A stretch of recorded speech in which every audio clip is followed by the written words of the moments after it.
लोग नमस्कार। जी हाँ दोस्तों, प्रमोद प्रेमी यादव जी का फैन होंगे तो हो जाइए तैयार। जी हाँ दोस्तों, वीडियो को एक लाइक कर दीजिए और चैनल को सब्सक्राइब कर दीजिए, बेल आइकन दबा दीजिए।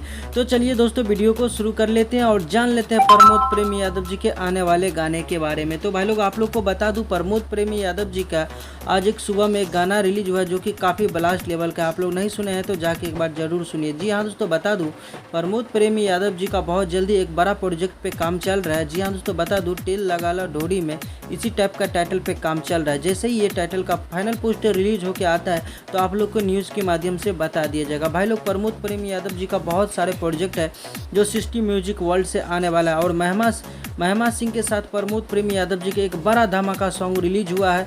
और दोस्तों बता दो, शूट कंप्लीट कर ले गया, बहुत जल्दी इस गाने को रिलीज कर जाएगा। तो इसी तरह का न्यूज़ पाना चाहते हैं तो चैनल को सब्सक्राइब कर दीजिए और वीडियो को एक लाइक कर दीजिए, क्योंकि प्रमोद प्रेमी यादव जी से रिलेटेड इसी तरह का न्यूज़ लाते रहते हैं। धन्यवाद दोस्तों।